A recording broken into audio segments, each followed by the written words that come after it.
Assalamualaikum warahmatullahi wabarakatuh. Hai siswa-siswi SMK Yasmu, selamat bergabung di SMK Yasmu. Sebelumnya perkenalkan, saya Ibu Rodifa yang mengajar kimia di SMK Yasmu. Di kimia nanti ada 11 kompetensi dasar yang akan kita pelajari dalam 1 tahun. Kompetensi dasar yang pertama yaitu menganalisis perubahan dan pemisahan campuran dengan berbagai cara. Melakukan pemisahan campuran melalui praktikum berdasarkan sifat fisika dan sifat kimianya. Tujuannya nanti kalian mengerti tentang apa itu materi, perubahan materi, kemudian klasifikasi materi, serta pemisahan campuran. Selanjutnya akan kita bahas apa itu materi. Materi adalah segala sesuatu yang mempunyai massa dan menempati ruang. Semua yang ada di bumi ini adalah materi. Materi itu bisa berwujud padat, cair, dan gas. Contohnya, kalau yang berwujud padat itu adalah kapur, kemudian penghapus, papan tulis, dan lain-lain. Yang berwujud cair contohnya air, minyak, solar, dan lain-lain. Sedangkan yang berwujud gas itu contohnya karbon dioksida yang kita keluarkan pada saat bernafas, kemudian karbon dioksida yang kita hirup pada saat pernafasan, serta gas LPG yang biasanya dipakai ibumu memasak di rumah. Selanjutnya yaitu sifat materi. Sifat materi terbagi menjadi 2, ada sifat fisika dan ada sifat kimia. Yang pertama, sifat fisika adalah sifat yang dapat diamati karena ada perubahan fisik atau perubahan yang tidak kekal. Contohnya suhu, massa, warna, bau, titik didih, kelarutan, berat jenis, kekerasan, dan kelistrikan. Yang kedua, sifat kimia adalah sifat-sifat yang dapat diamati muncul pada saat terjadinya perubahan kimia. Contohnya perkaratan, kemudian pembakaran, kemudian peristiwa fotosintesis, dan lain-lain. Selanjutnya, perubahan materi itu terbagi menjadi 2. Ada perubahan fisika dan ada perubahan kimia. Apa itu perubahan fisika? Perubahan fisika adalah perubahan yang bersifat sementara dan tidak terbentuk zat baru. Jadi, sifatnya masih sama dengan zat asal. Contohnya, lilin meleleh. Antara lilin dengan lelehan lilin sama sifatnya. Yang kedua contohnya air membeku. Kemudian besi memuai. Kemudian siklus terjadinya hujan. Perubahan yang kedua yaitu perubahan kimia. Perubahan kimia adalah perubahan yang terbentuknya zat baru dan berbeda sifat dengan zat asal. bersifat irreversibel atau tidak dapat balik. Contohnya kertas dibakar, kemudian perkaratan besi.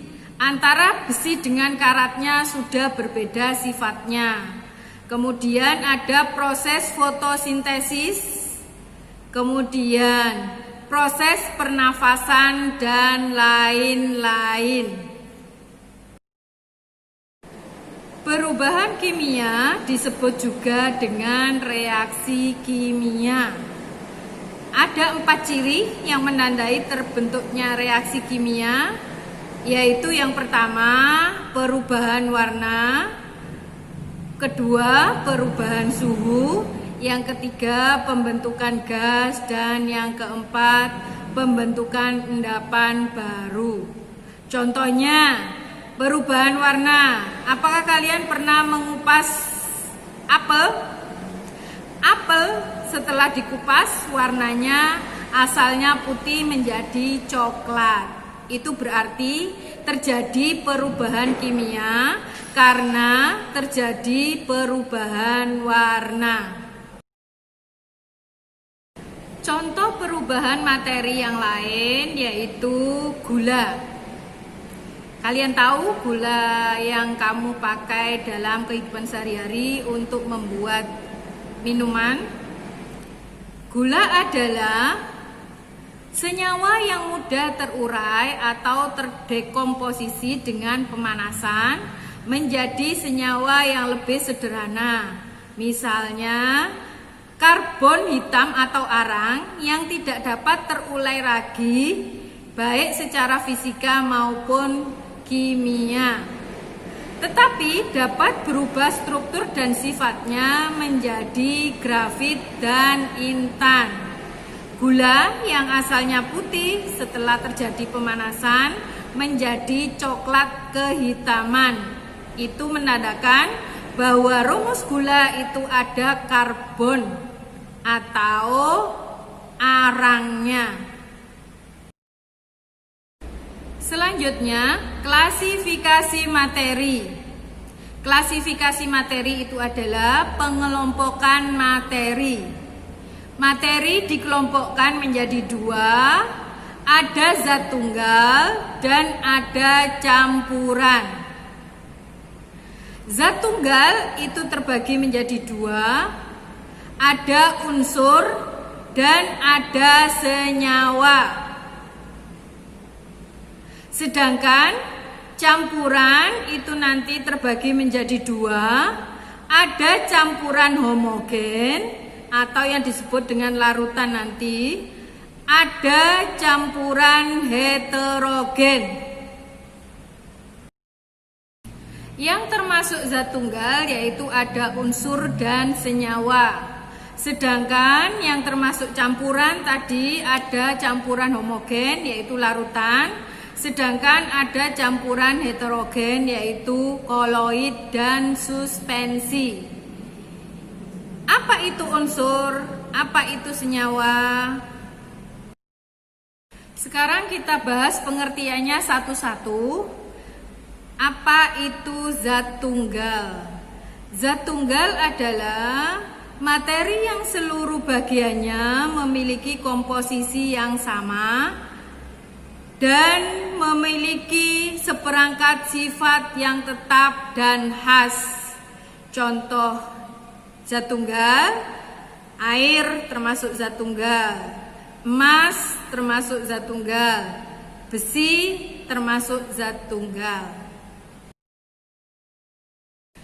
Zat tunggal yang pertama yaitu unsur.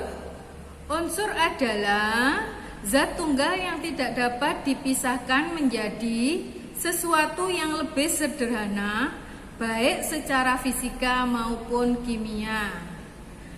Unsur itu mengandung satu jenis atom, sehingga dia tidak bisa dipisah-pisah lagi.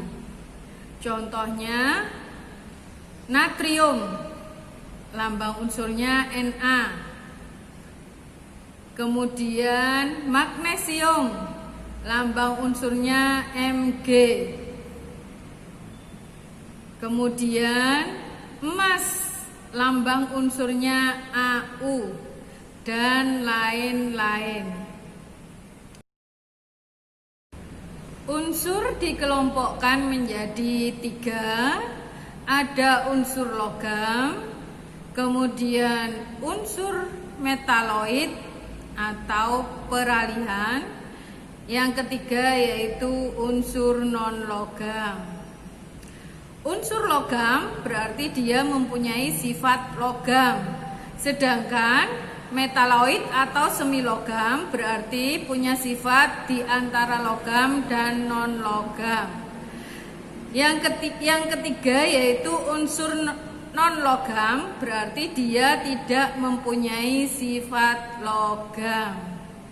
Contohnya unsur logam yaitu emas, lambang unsurnya AU, metaloid contohnya boron, lambang unsurnya B, silikon lambang unsurnya Si.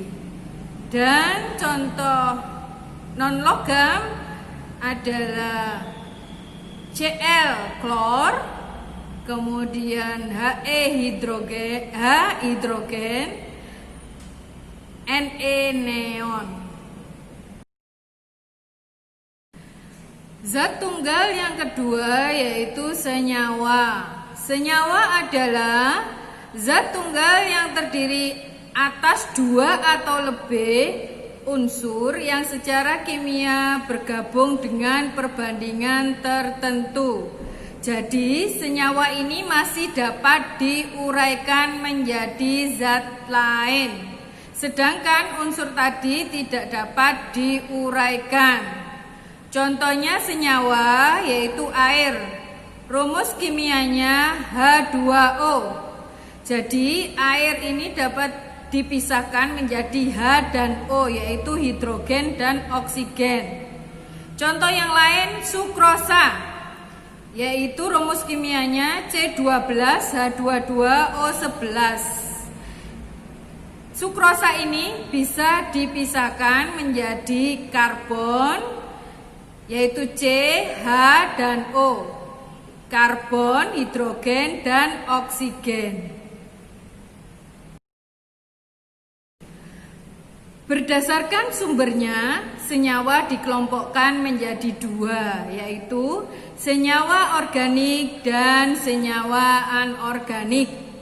Senyawa organik yaitu senyawa yang berasal dari makhluk hidup, sedangkan senyawa anorganik adalah senyawa yang berasal dari benda mati atau makhluk tak hidup. Contohnya senyawa organik adalah protein, karbohidrat, dan lain-lain. Sedangkan senyawa organik contohnya batu kapur, CaCO3.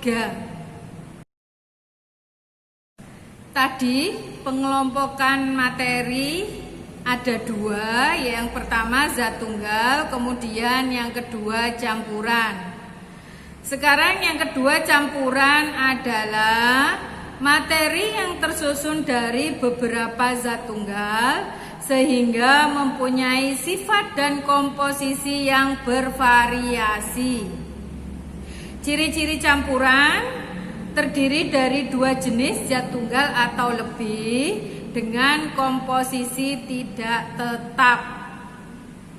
Kemudian masih mempunyai sifat zat asalnya dan dapat dipisahkan menjadi komponennya. Perbedaannya dengan senyawa, kalau senyawa tadi komposisinya tetap dan sifatnya sudah berbeda dengan zat asalnya.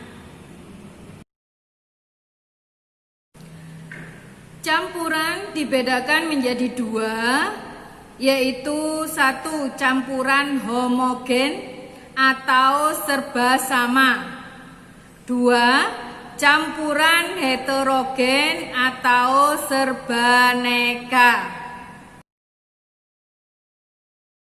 Yang pertama, campuran homogen adalah Campuran yang tercampur secara sempurna atau secara merata, serba sama, sehingga tidak terlihat bidang batasnya.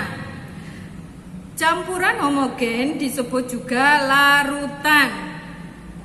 Sifat dan komposisinya seragam, kemudian tidak dapat dibedakan dengan melihat langsung. Contohnya garam dapur dan air, larutan gula. Antara gula dan larutannya kita sudah tidak bisa membedakan atau melihat secara kasat mata mana gula dan mana airnya. Kalau kita tidak merasakannya, kita tidak tahu kalau itu adalah larutan gula. Yang kedua, campuran heterogen atau serbaneka, yaitu campuran yang tercampur tidak merata, masih terdapat bidang batasnya. Contohnya air kopi. Antara air dan kopi masih terdapat bidang batasnya, sehingga kita lihat dengan kasat mata akan kelihatan kalau itu adalah air kopi. Kemudian susu. Susu pun dengan mikroskop bisa dibedakan, ada bidang batasnya. Untuk campuran heterogen ini ada suspensi dan ada koloid. Jadi yang termasuk suspensi itu adalah susu, nanti ada pembahasan lebih lanjut.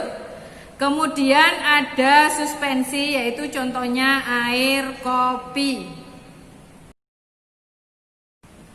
Tadi sudah kita bahas yang pertama pengertian materi, sifat materi, perubahan materi, klasifikasi materi, dan yang terakhir ini yang kita bahas adalah pemisahan campuran. Pemisahan campuran dapat dipisahkan secara fisis antara lain yang pertama, penyaringan atau filtrasi. Yang kedua, kristalisasi. Yang ketiga, sublimasi. Yang keempat, destilasi. Dan yang kelima, kromatografi. Untuk yang pertama, filtrasi atau penyaringan, yaitu untuk memisahkan zat padat dari suatu suspensi atau pengotornya. Contohnya memisahkan pasir dan air. Jadi kalau kita menyaring air pasir yang berada di atas kertas saring itu dinamakan residu.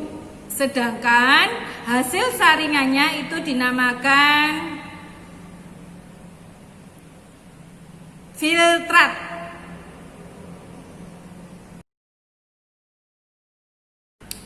Pemisahan yang kedua, pengkristalan atau kristalisasi, yaitu untuk memisahkan zat padat dari pelarutnya dengan cara menguapkan pelarutnya.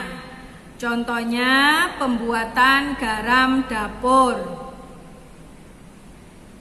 pembuatan gula. Jadi pembuatan garam dapur itu dengan cara diuapkan airnya, maka terbentuklah garam.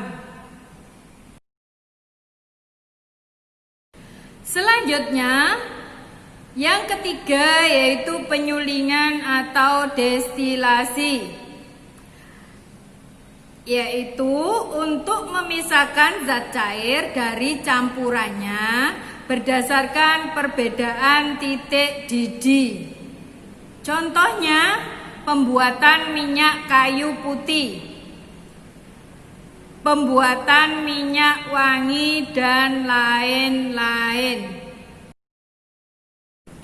Pemisahan yang keempat yaitu sublimasi adalah untuk memurnikan atau memisahkan zat-zat yang dapat menyublim, misalnya kapur barus dan iodin. Pemisahan campuran yang kelima, kromatografi, yaitu untuk memisahkan campuran berdasarkan perbedaan daya serap, misalnya pemisahan zat warna pada tinta. Demikian anak-anak presentasi dari saya tentang materi dan perubahannya. Kalian bisa mempelajarinya, yaitu mulai dari pengertian materi, sifat materi, perubahan materi, klasifikasi materi, dan pemisahan campuran. Sampai jumpa di bagian yang kedua, bab yang kedua, yaitu tentang lambang unsur, rumus kimia, dan persamaan reaksi. Jangan lupa like, komen, dan subscribe video ini di YouTube. Terima kasih. Wassalamualaikum warahmatullahi wabarakatuh.